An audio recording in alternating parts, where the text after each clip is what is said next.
దైవానుగ్రహం. ఒక రాజుగారి దగ్గరికి ఆస్థానంలోకి ఓ పండితుడు వచ్చాడు. ఆ పండితుడొచ్చి, "రాజా, మహారాజా, మీరు దేవేంద్రుడిని మించినటువంటి వారు, సురలోకాధిపతిగా ఉండవలసినటువంటి వారు.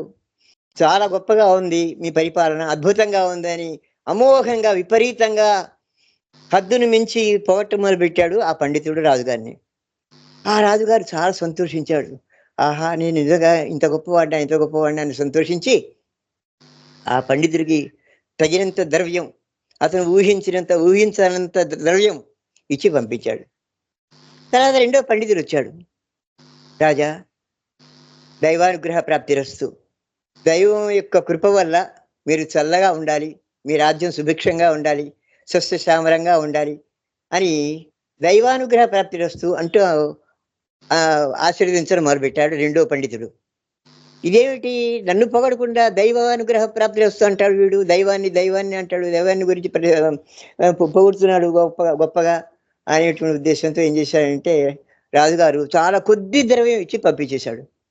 ఇలా రోజు మొదటి పండితుడు రావడం, ప్రశంసించడం, తగినంత ద్రవ్యాన్ని చక్కగా తీసుకుని వెళ్ళటం. రెండో పండితుడు రావడం, దైవానుగ్రహ ప్రాప్తిరస్తు అంటాం. ఏదో కొద్దిగా ఆ పూటకి సరిపోయేంత సామగ్రి తీసుకుని వెళ్ళటం. అలా రాజుగారు చేస్తున్నారు. ఇలా వీళ్ళు తీసుకుని పెడుతున్నారు. కొన్ని రోజులు అయిన తర్వాత రాజుగారికి వీళ్ళిద్దరిని పరీక్ష చేయాలి ఒకసారి. అతనేమో రాజానుగ్రహ ప్రాప్తిరస్తు అంటాడు. ఇతనేమో దైవానుగ్రహ ప్రాప్తిరస్తు అంటున్నాడు. అతను రాజుని నమ్ముకుంటున్నాడు. ఇతను దైవాన్ని నమ్ముకుంటున్నాడు. ఏమిటి నాకు అసలు అర్థం కావట్లేదు. నేను గొప్పవాడినా, దైవం గొప్పవాడా అని వీళ్ళిద్దరిని ఒకసారి పరీక్షిద్దామనే ఉద్దేశంతో ఏం చేశాడంటే, 2 మంచి గుమ్మడికాయలు తెప్పించాడు.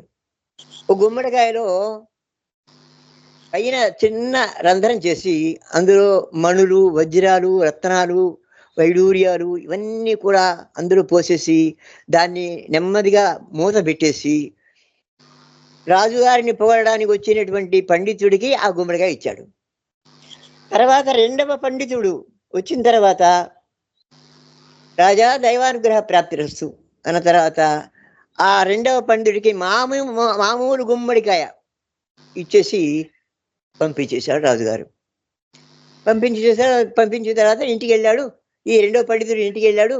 మనకి ఇదే ప్రాప్తమైంది, గుమ్మడికాయ ఇచ్చారు, దీంతో దప్పడం చేయి, పులుసు చేయి, ఈ పులుసుతోనే మనం ఇప్పుడు కాలక్షేపం చేద్దాం అని అంటే, ఆవిడన్నది, అయ్యయ్యో మా తమ్ముడు వచ్చాడండి, మా అమ్మ వచ్చింది, మా నాన్నగారు వచ్చారు, చుట్టాలు వచ్చారు, ఈ గుమ్మడికాయ ఒక్కటి సరిపోదు కదా, ఇంకో గుమ్మడికాయ తీసుకురండి బజార్కి వెళ్ళి అంటూ ఇంట్లో పావలా ఉంటే ఇచ్చేసి ఆ భర్తకి ఆ పండితుడిని బజారుకి పంపించేసి, ఇంకో గుమ్మడికాయ తీసుకురండి అని.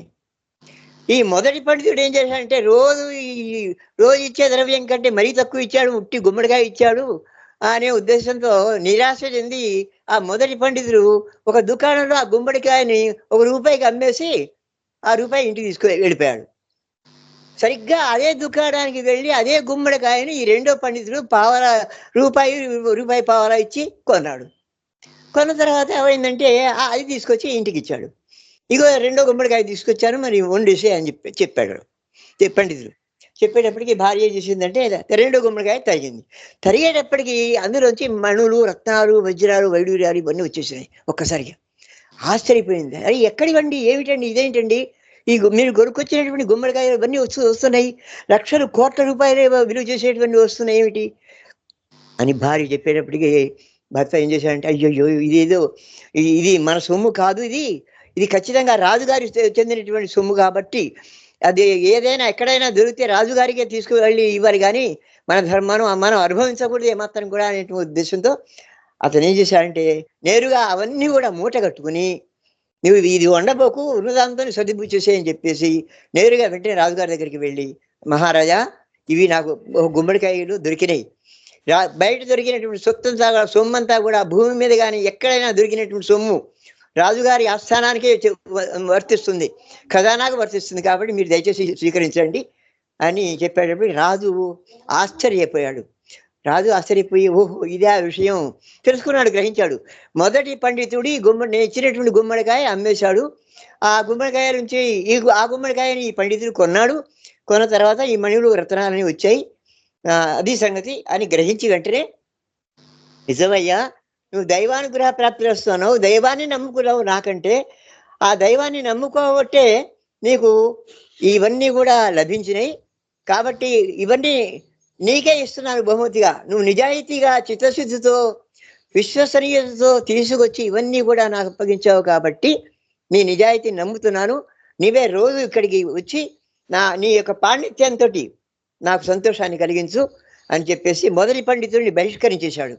ఇక ఈ రెండవ పండితుడికి తన ఆస్థాన పండితుడిగా నియమించి అతని యొక్క పాండిత్యాన్ని అందరికీ పంచిపెట్టేటువంటి ప్రయత్నం చేస్తూ వచ్చాడు రాజుగారు. కనుక నిజాయితీ, చిత్తశుద్ధి, దైవానుగ్రహం అన్నిటికంటే మించి దైవానుగ్రహంగా ఉండేట్టయితే ఎటువంటి వాడైనా కూడా భిక్షాధికారి లక్షాధికారి అవుతాడు. దైవానుగ్రహం లేకపోతే లక్షాధికారి భిక్షాధికారి అవుతాడు అనేటువంటి ఒక మహత్తరమైనటువంటి సందేశాన్ని ఇచ్చేటువంటి ఈ కథను నేను మీకు మనవి చేశాను. విన్నందుకు ధన్యవాదాలు. సెలవు.